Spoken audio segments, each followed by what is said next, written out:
Aloha guys. So I came across this video. It's been a minute since I've done like my regular content on TikTok and Instagram, making commentary about important issues that are going on.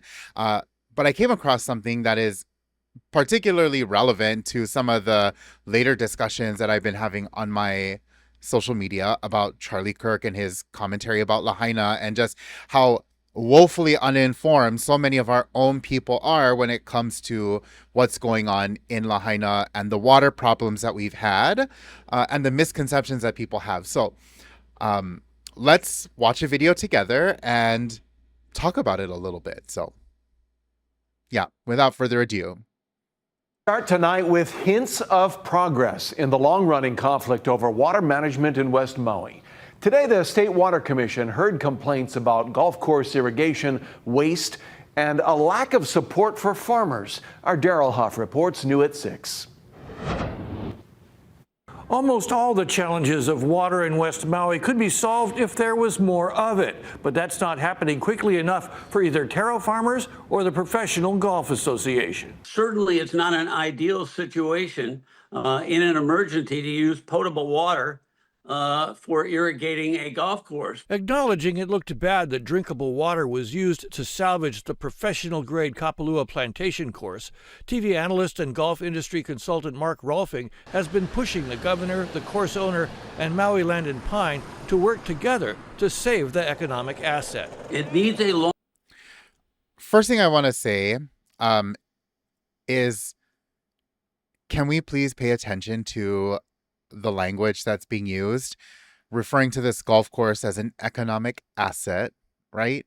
That is intentional language. It's intentional language because it's framing the golf course as something that is potentially necessary, right? When you think of something economic as an economic asset, you think of revenue generating things. In this case, a golf course, right? Which justifies the need for requiring a resource like water.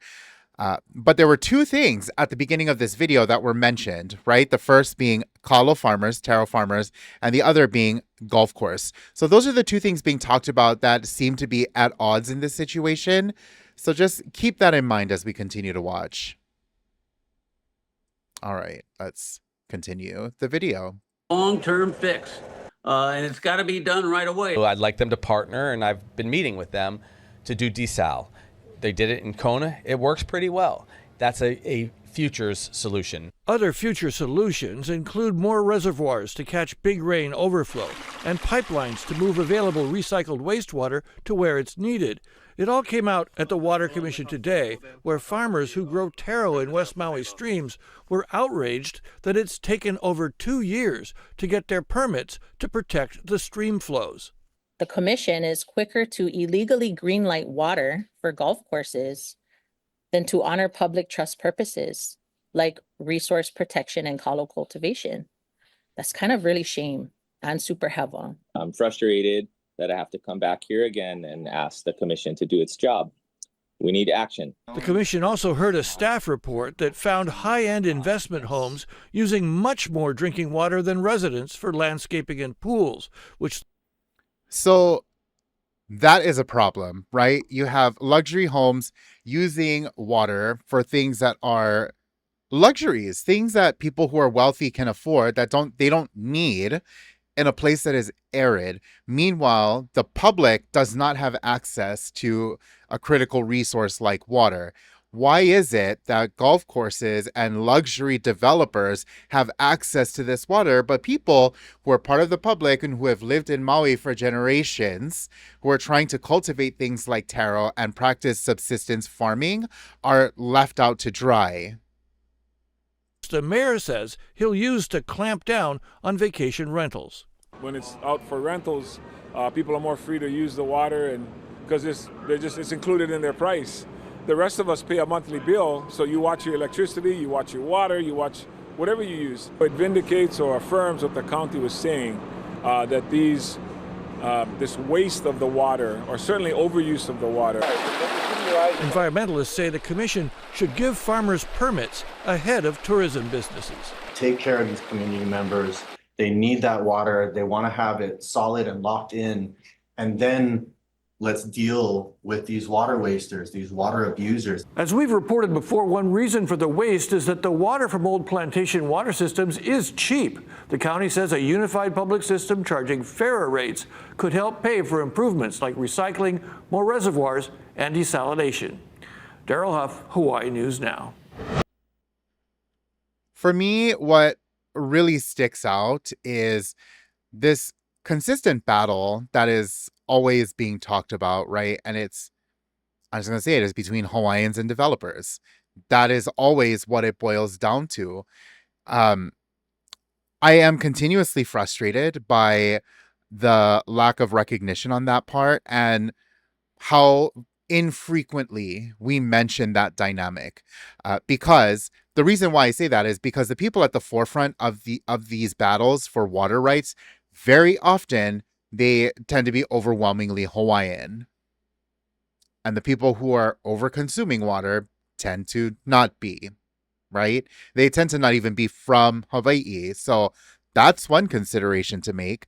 But I bring all of this up because clearly this is a problem that contributed to the disaster in Lahaina, not in the sense of it could have solved the fire, but I do mean it came to a head, right? The social issue came to a head after Lahaina. That is why, Kaleo Manuel was ousted, was because he was the scapegoat for an issue that wasn't really an issue.